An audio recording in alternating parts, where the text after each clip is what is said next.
고려거란 전쟁에서는 미래의 왕후가 될 여자들을 미리 알려줬습니다. 현종의 왕후가 한두 명이 아니었죠. 그 중에서 나중에 가장 행복한 결말을 맞게 되는 왕후가 누구인지 궁금했어요. 지금 현종을 따라다니는 왕후는 원정왕후였습니다. 만삭의 몸으로 몽진을 함께하고 있었는데요.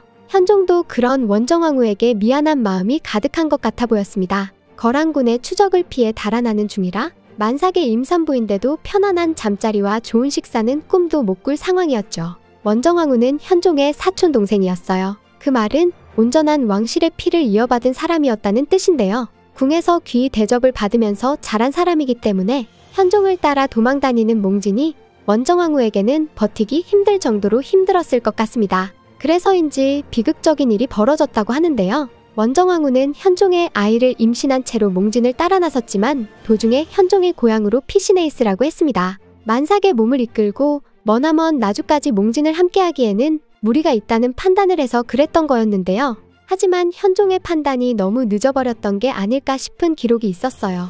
원정왕후가 만삭의 몸이라는 것은 나왔지만 원정왕후가 용손을 출산했다는 기록은 남아있지 않았는데요. 용손에 대한 기록이 누락되었을 가능성은 거의 없어서 여자에 대한 기록이 허술했던 점을 고려하면 원정왕후가 낳은 용손은 태어나자마자 사망해버렸거나 혹은 태어나기 전에 유산을 했을 가능성이 높은 것 같습니다. 원정왕후가 아이를 사산했을 가능성이 없지는 않은 게 몽진을 따라다니면서 너무나도 많은 고생을 했잖아요. 거란군만 피한다고 되는 일이 아니라 박진 같은 지방호족들까지도 현종을 잡아서 거란에 보내겠다고 나서고 있는 상황이었습니다. 왕실 대접을 하지 않는 수준이 아니라 현종을 적대시하고 공격하는 일도 심심치 않게 일어났다고 하는데요. 그렇지 않아도 여정이 거친 상황이었는데 극도로 긴장된 스트레스를 지속적으로 받고 있었던 상황이 만삭의 임산부한테 치명적으로 작용했던 것 같습니다. 그런 상황을 현종이 모르고 있었던 건 아니었어요.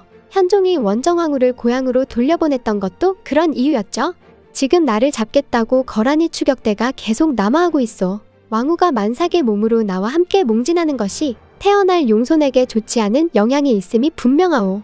왕후의 고향이 여기서 멀지 않으니 거기 피신해 있는 게 어떻겠소. 현종은 원정왕후를 고향으로 보내 그곳에서 아이를 편하게 출산하게 만들 생각이었습니다. 하지만 그것마저 쉽지 않았는데요. 현종을 따르는 신하들 중에 만삭의 임산부를 모시고 원정왕후의 고향까지 갈 만한 이가 마땅치 않았기 때문이었습니다.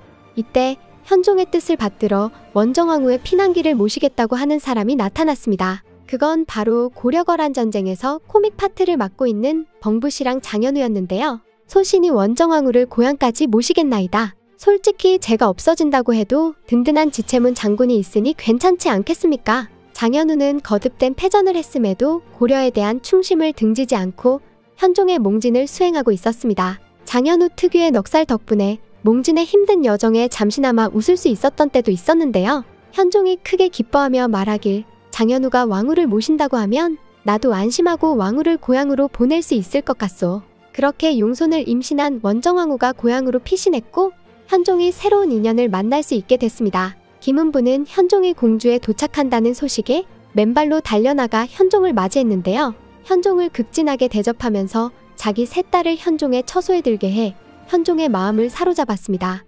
현종이 공주를 떠나 남쪽으로 몽진을 계속하려고 하자 김은부가 현종 앞에 엎드려 아뢰길 폐하, 이미 남쪽의 강에는 얼음이 녹고 있습니다. 입춘이 지나 봄이 오고 있는 것이지요? 거란군의 축격대가 당도한다고 하더라도 강을 쉽게 건너지는 못할 것입니다. 마음을 편히 먹으라는 김은부의 말에 현종도 기분이 한결 나아지는 것 같았습니다. 그렇게 공주를 떠난 현종은 나주까지 무사히 몽진을 갔다가 거란의 회군 소식을 듣고 다시 개경으로 돌아오게 되는데요. 현종은 개경으로 돌아가는 길에 공주에 들러 김은부의 집에 머물게 됐습니다. 김은부는 기회를 놓치지 않고 미래의 원성왕후가 될 첫째 딸에게 현종의 옷을 지어 올리게 했습니다. 그걸 계기로 원성왕후는 현종과 함께 궁으로 들어가 왕후의 자리에 오르게 됩니다. 현종이 개경으로 돌아오자 고향으로 피신했던 원정왕후도 개경으로 돌아왔는데요. 하지만 그때는 이미 용손이 죽고 난 후였습니다. 왕실에서 가장 큰 권력을 가지는 왕후는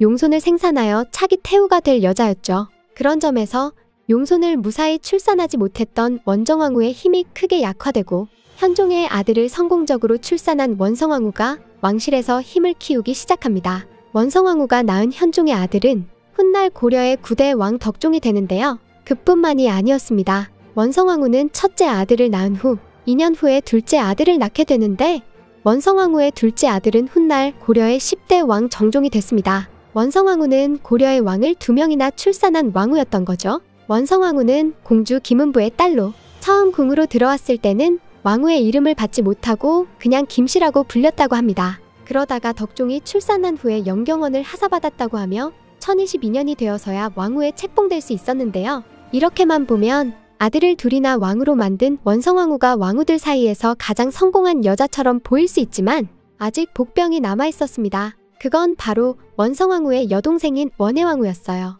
원성왕후의 두 아들이 현종의 다음 왕과 다다음 왕이 되어 고려를 통치하게 됐지만 덕종과 정종의 재위 기간은 안타깝게도 그리 길지 못했습니다. 덕종은 왕위에 오른 지 고작 3년 만에 동생에게 왕위를 물려주고 겨우 19세의 나이로 생을 마감하고 마는데요. 동생인 정종도 형보다는 오래 살았지만 왕위에 오른 지 12년째에 28세의 어린 나이에 승하하고 말았습니다. 정종은 병이 깊어지자 자기 이복동생을 불렀습니다. 내가 이제 고려 왕실의 기둥이 되어야 한다. 정종이 고려를 맡긴 이복동생이 바로 원혜왕후의 아들 문종이었습니다. 문종은 형들처럼 요절하지 않고 오랜 기간 고려를 잘 이끌었는데요. 거란과의 전쟁이 끝나고 고려가 크게 번성했던 시기가 바로 문종의 통치기였습니다. 문종이 성군으로 추앙받았던 덕분에 원혜왕후도 후에 태후까지 봉해지게 되는데요. 그렇다면 원혜왕후가 가장 성공한 여자였을까요? 하지만 그렇게 볼 수만도 없습니다. 원혜왕후는 1019년에 문종을 출산한 후 고작 3년 만에 숨을 거두고 말았습니다. 원혜왕후가 태후로 봉해지는 건 이미 죽은 지 오랜 후였던 거죠. 죽고 나서 가장 높은 자리에 오르는 것도 의미가 있을 수 있겠지만 살아서 가장 행복한 시간을 보냈던 원성왕후가 가장 성공한 왕후가 아니었을까 하는 생각이 듭니다. 여러분들은 어떤 인생이 가장 성공한 인생이라고 생각하시는지 궁금하네요. 여기까지 리뷰소녀였고요. 구독 꾹 해주실 거죠?